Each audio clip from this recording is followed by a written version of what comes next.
زاد مسوس، يبقى حياته كلها مسوسة. يعود مسلسل الهيبة راس الجبل في نسخة مغربية خاصة برمضان 2026 ليقدم تجربة درامية مشوقة تمزج بين صراع النفوذ والعائلة والانتقام في أجواء مشحونة بالتوتر والغموض، حيث تدور الأحداث داخل قرية جبلية تفرض قوانينها الخاصة بعيدا عن سلطة المدينة، وتتصاعد المواجهات بين العائلات المتنافسة على الزعامة والهيبة في سرد مليء بالمفاجآت والانقلابات الدرامية.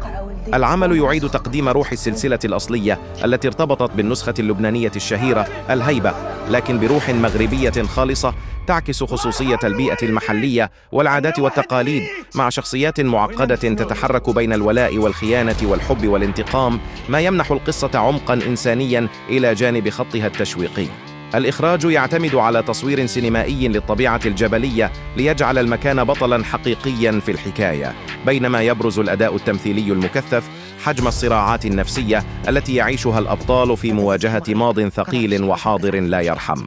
المسلسل ينجح في خلق توازن بين الدراما العائلية والأحداث المشوقة، ويطرح أسئلة حول معنى السلطة وحدود القوة وثمن الحفاظ على الاسم والهيبة، ليقدم عملاً رمضانياً يجمع بين الإثارة والعاطفة ويستحق المتابعة لمحبي الأعمال الدرامية القوية ذات الطابع الاجتماعي المشحون.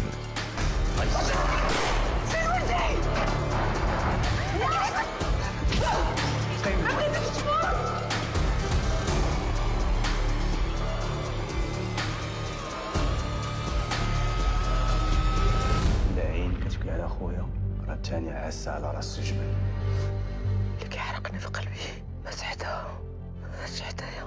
سمعت باللي الصندوق ما جاش بوحدو، جات مراتو. هادشي اللي دخلتي فيه ما كيساليش، كلشي في راس الجبل.